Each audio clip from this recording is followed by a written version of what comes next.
A라는 사람과 B라는 사람이 만나서 서로 데이트를 하고 장래를 약속할 수가 있습니다. 그리고 결혼 약속을 합니다.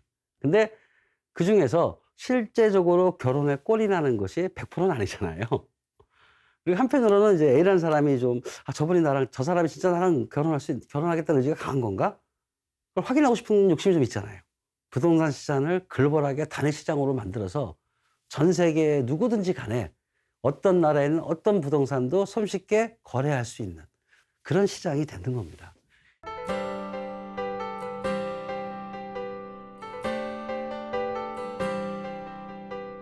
안녕하세요. 국제정보대학원 블록체인 연구센터 박성준입니다.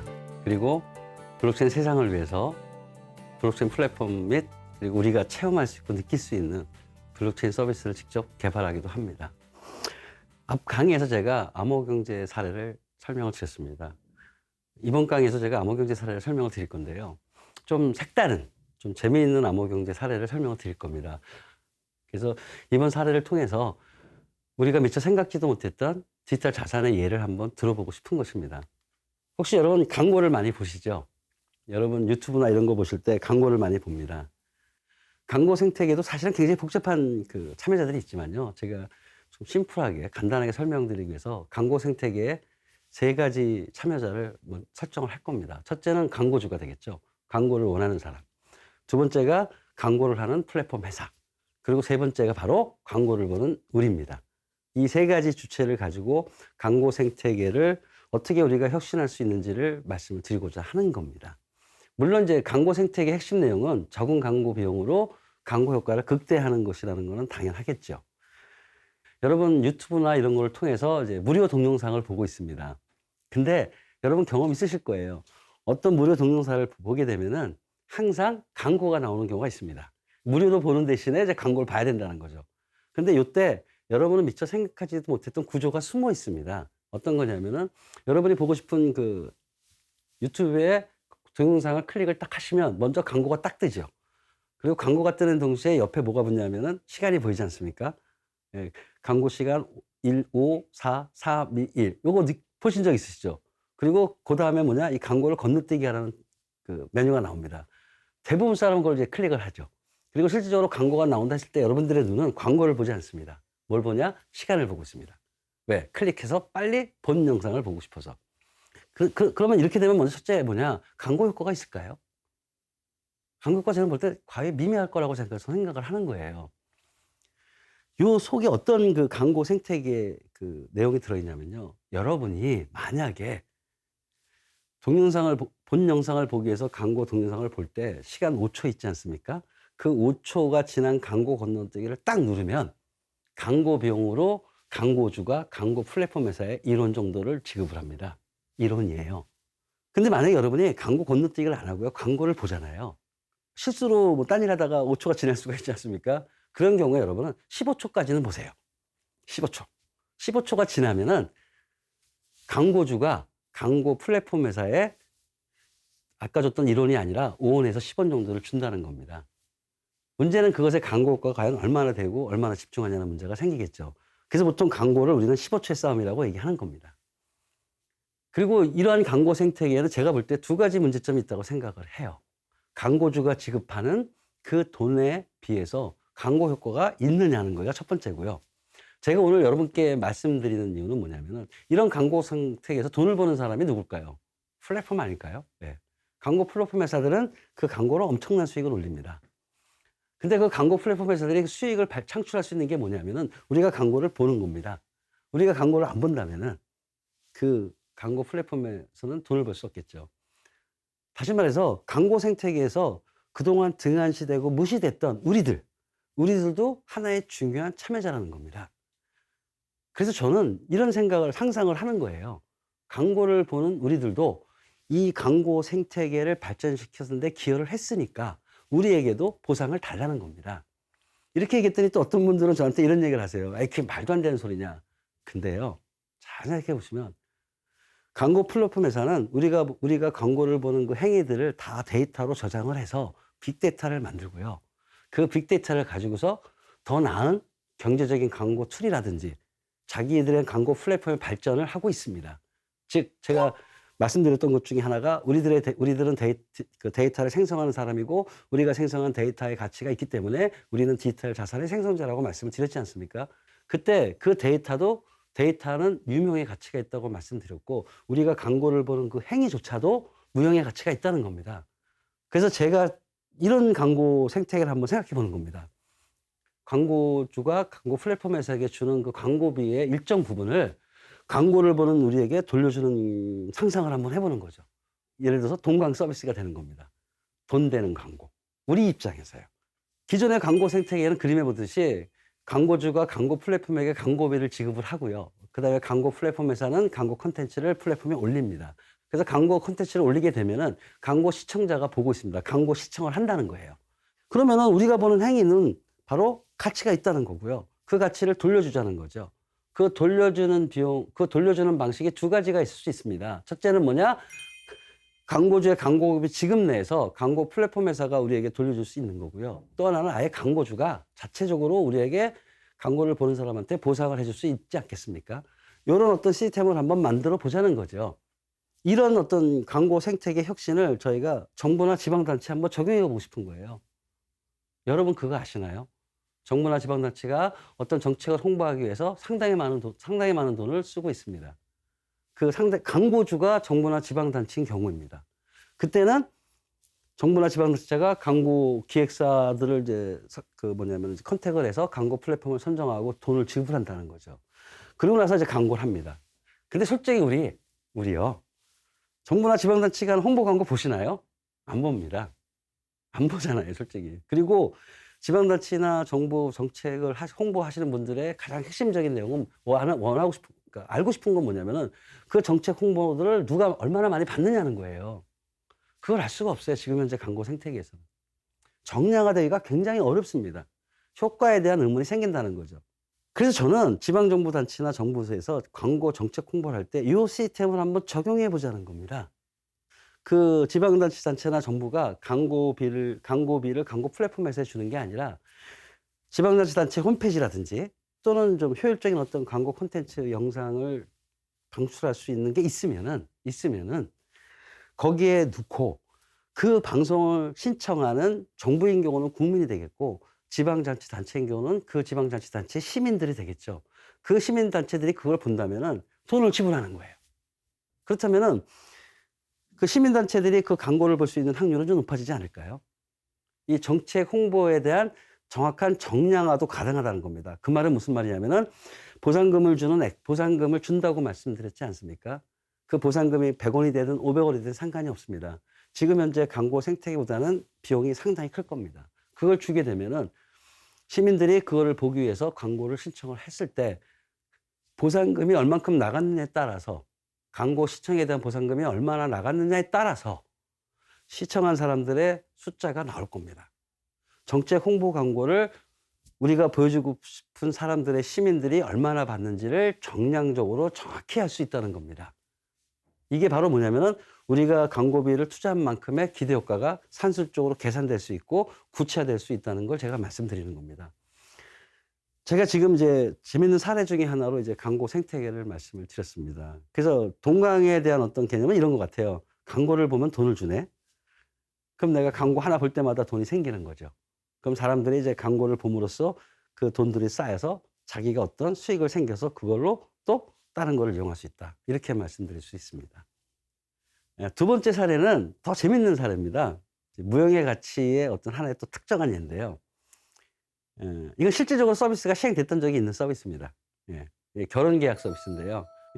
그 사업의 내용을 제가 설명을 드리면 이런 겁니다. 어떤 남녀가 만나서 A라는 사람과 B라는 사람이 만나서 서로 데이트를 하고 장래를 약속할 수가 있습니다. 그리고 결혼 약속을 합니다. 그 중에서 실제적으로 결혼에 꼴이 나는 것이 100%는 아니잖아요. 그리고 한편으로는 이제 A라는 사람이 저 사람이 진짜 나랑 결혼하겠다는 의지가 강한 건가? 그걸 확인하고 싶은 욕심이 좀 있잖아요. B라는 사람 입장도 마찬가지예요. 그때 블록체인을 써가지고 이런 서비스를 한번 생각해 보는 겁니다. 결혼을 약속하자는 거죠. 근데 구두로 약속하는 게 아니라 계약을 맺자는 겁니다. 어떻게 계약을 맺느냐? 너 나랑 결혼하게끔 계약을 맺게 하는 거죠. 그러고 나서는 조건을 겁니다. 첫 번째가 뭐냐면은 그 결혼에 대한 의지를 표현하기 위해서 담보금을 건다는 겁니다. 예를 들어 담보금 100만 원을 겁니다. A라는 사람도 100만 원을 걸고 B라는 사람도 100만 원을 겁니다. 그리고 결혼하는 약속 의지가 지켜지는가를 보는 거죠. 3년 안에 지켜지면은 자기가 담보를 건 그 금액 100만 원, 100만 원씩 있지 않습니까? 합치면 이제 결혼하면 한 집안이 되니 200만 원 되지 않습니까? 그럼 200만 원의 배를 주는 겁니다. 보상으로. 그러니까 어떻게 보면 이제 3년 안에 배가 되는 적금이 되겠죠. 그리고 5년 안에 결혼하면은 4배를 준다고 생각을 하는 거예요. 그러니까 의지의 표현을 계약서로 표현하지만서도 실질적으로 수익이 될 수 있는 모델이지 않습니까? 이거는 결혼했을 때 얘기입니다. 근데 결혼을 안 하게 되면은 이런 생각을 하는 거예요. 결혼 약속을 지키지 않은 당사자가 설정한 담보금을 몰수를 합니다. 몰수를 해서 결혼을 하기로 한 약속을 어겨서 피해본 사람에게 그 돈을 주는 겁니다. 그 돈을 줄 때 물론 80%만 줍니다. 우리가 100만 원을 설정을 했지 않습니까? 그럼 80만 원을 주면은 그 사람은 이제 80만 원에 어떻게 보면 위로금을 받는 거죠. 그리고 20만 원을 요 서비스를 운영하는 플랫폼 회사가 갖는 겁니다. 이렇게 되면은 두 가지 효과가 저는 있다고 봐요.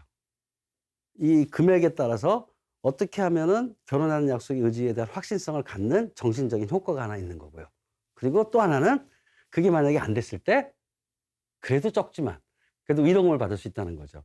그래서 상당히 괜찮은 아이디어라고 저는 생각을 했습니다. 그런데 문제가 있습니다. 왜 블록체인을 써야 되는 이유가 제가 지금부터 설명을 드리는 겁니다. 담보를 설정하지 않습니까? 담보를 설정하면은 그 회사가 그 담보금을 가지고 있게 되겠죠. 그러면 이게 3년이고 5년이라는 기간이 있기 때문에 그동안 과연 그 회사가 지속 가능할 것인가? 그 회사가 망하면 우리가 얻은 담보물을 다 손실로 처리할 수 있지 않습니까? 그래서 기존의 방식대로 이걸 하기에는 문제가 많다는 겁니다. 근데 이제 블록체인이라는 게 나왔지 않습니까? 블록체인은 어떤 특성이 있냐면은 담보물 이거를 그다음에 보상해 주겠다는 거를 스마트 계약으로 계약을 하겠다는 거예요.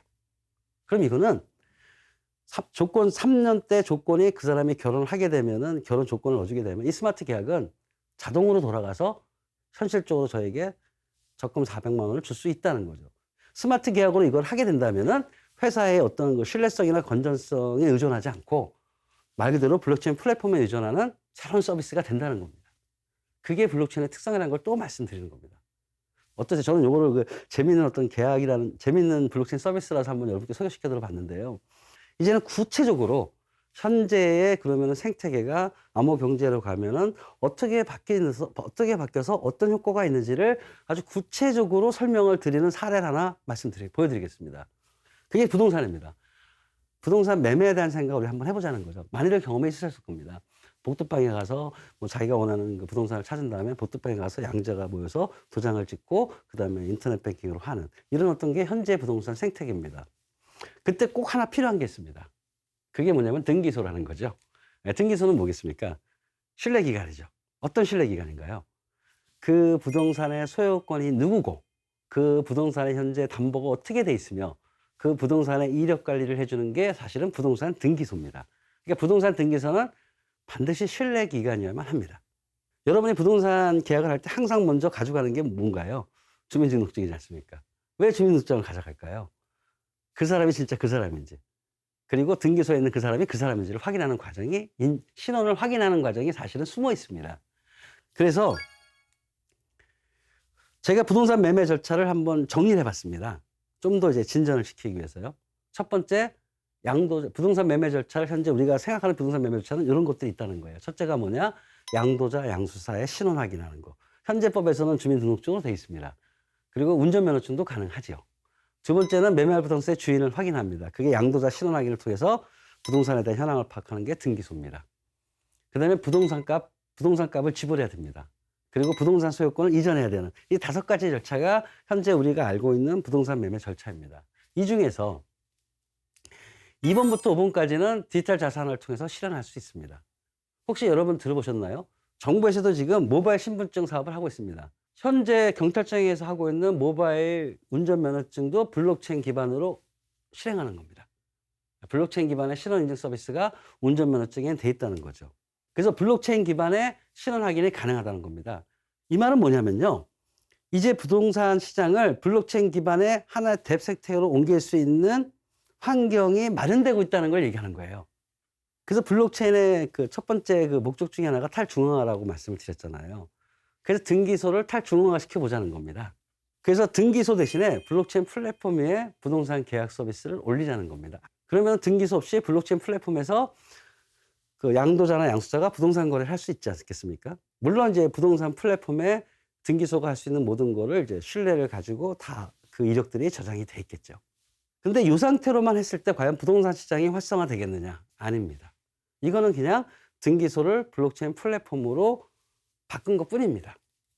여기에 한 단계 더 나가보고 싶은 겁니다. 어떻게 나가느냐 하면은, 현재 이 상태로만 만약에 부동산 매매를 하시게 되면요. 이거는 이제 부동산에 대해서 이력 관리 확인하고 이제 매매될 수 있는 대상에 대한 신뢰성을 블록체인 플랫폼이 확보해 준 거죠. 근데 이게 계약을 하게 되면은 돈이 지불돼야 되지 않습니까? 그러면 지금 현재 세상에는 어떻게 하느냐? 부동산 계약을 하고 그다음에 부동산 가격을 지불하기 위해서는 인터넷 뱅킹이나 현금을 가지고 갑니다. 즉, 이 상태에서는 블록체인 플랫폼으로 등기소를 디지털 전환한 거는 맞지만 부동산 거래에 필요한 지불수단은 아직은 현재 생태계를 쫓아가고 있다는 거죠. 근데 블록체인에 암호화폐가 있지 않습니까? 암호화폐가 제가 뭐라고 말씀드렸나요? 디지털 자산의 가치 표현이자 지불수단이라고 말씀드렸지 않습니까? 현재 세상은 이런 상태로 돼 있는 거를 저 금융 생태계인 지불수단을 만약에 암호화폐로 한번 바꿔보자는 겁니다. 부동산을 블록체인 플랫폼으로 디지털 자산화 시켜놓은 다음에 양수자, 양도자가 지불수단으로서도 암호화폐를 쓴다면은 P2P 부동산 시장이 되겠죠. 네. 요게 기존의 등기소를 블록체인 플랫폼으로 바꾼 것보다는 조금 더 한 단계 개선된 거라고 볼 수 있습니다. 바로 뭐냐면은 암호화폐를 지불수단으로 이제 사용을 한다는 것입니다. 네. 한 단계 더 진전됐겠죠.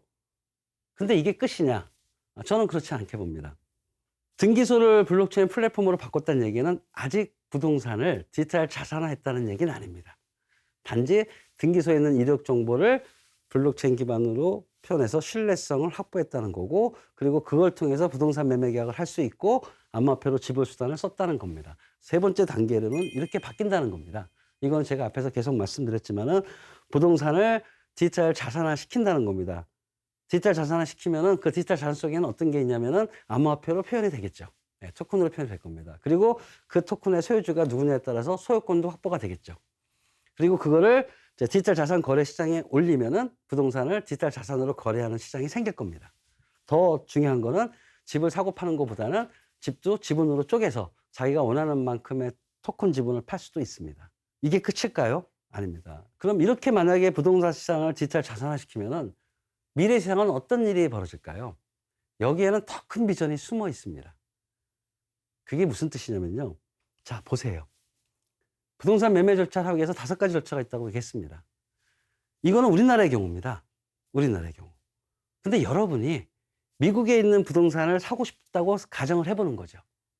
물론 이제 우리나라에서 미국에 있는 부동산을 사기 위해서는 뭐 외환관리법이라는 여러 가지가 있기 때문에 뭐 법 제도적인 절차도 밟는 것도 있지만은 일단 기술적인 관점에서 한번 생각해 보자는 겁니다. 여러분이 미국에 들어가서 부동산을 사고 싶으시려면요. 절대 개인적으로 살 수가 없습니다. 왜? 미국은 등기소라는 개념이 없지 않습니까? 주로 중개업자들이 다 합니다. 그래서 중개 수수료가 우리나라에 비해서 상상으로 큽니다. 그러다 보니까 어떤 문제가 있냐면 어떤 중개소를 잘 만나냐에 따라서 사기도 당할 수 있고요. 상당히 복잡한 게 있습니다. 그래서 여러분이 외국에 있는 부동산을 산다는 게 그렇게 쉬운 문제는 아닙니다. 근데 블록체인의 좋은 점이 글로벌하다는 거하고 확실하다는 개념이지 않겠습니까? 그래서 저는 이런 생각을 하고 싶은 겁니다. 우리나라도 부동산 매매 시장을 디지털 자산화해서 블록체인 플랫폼에 옮길 수 있는 시기가 온다고 가정했을 때 전 세계적인 신원인증 수단이 하나가 만약에 있다면은 우리는 이 부동산 그 시장을 글로벌하게 할 수 있다는 거예요. 그래서 생각해 봤더니 여건이 있더라고요. 여건을 만약에 블록체인 기반으로 여러분의 스마트폰이나 어떻게 전자시켜서 블록체인 기반 모바일 여건이 만들어진다면 전 세계적으로 통용될 수 있는 하나의 신원 인증 수단이 생긴다고 보는 것입니다. 그렇다면 이 개념을 블록체인에 가져오자는 겁니다. 블록체인에 가져오면은 제가 미국에 있는 사람이 누구든지 상관없이 그 사람의 블록체인 기반의 여건을 가지고 있다면 그 사람의 신원을 확인할 수 있다는 거죠. 그리고 그 나라에서 그 사람의 신원 확인이 된 상태에서 그 사람이 소유하고 있는 부동산을 소유권을 신뢰를 받으면서 블록체인상의 디지털 자산에서 올릴 수 있다는 겁니다. 그렇다면은 이런 부동산 시장이 이렇게 변할 수 있다는 거죠. 우리나라 국가에서는 부동산을 우리나라로 생각하는 디지털 자산화 시킵니다. 암호화폐 A가 만들어지겠죠. 물론 저 안에는 신원인증 개념이 들어갈 겁니다. 근데 국가 2도 똑같은 논리로 자기들이 가지고 있는 부동산 시장을 디지털 자산화해서 암호화폐 B를 만듭니다. 물론 거기엔 소유권도 확실히 있는 거죠. 이 사람이 어떤 사람이 블록체인 요건으로 신원인증이 된 글로벌 인증하고 연결시켜서 그 사람이 가지고 있는 부동산을 블록체인 플랫폼에 올리게 되면은 신뢰성이 보장될 수 있다는 겁니다. 그렇다면은 각국이 부동산을 디지털 자산화 시킨 거죠. 물론 저 암호화폐인 암호화폐 B는 그 나라의 가치에 반영이 되겠죠. 아까 말한 암호화폐는 디지털 자산의 가치 표현이라고 제가 말씀을 드렸습니다. 그렇다면 이제 어떤 일이 생길까요? 우리 환율 시장 생기듯이 제가 우리나라에 살고 있는 사람인데 제가 다른 나라 국가에 있는 부동산을 사고 싶습니다. 그럼 어떻게 하면 되느냐? 복잡한 절차 없이 제가 부동산을 올린 글로벌한 디지털 자산거래소에서 찾는 겁니다. 부동산을 가치화시킨 암호화폐를 찾는 거고 그 암호화폐를 살 수가 있는 겁니다. 바로 살 수가 있다는 얘기예요. 이건 거의 혁명의 개념입니다.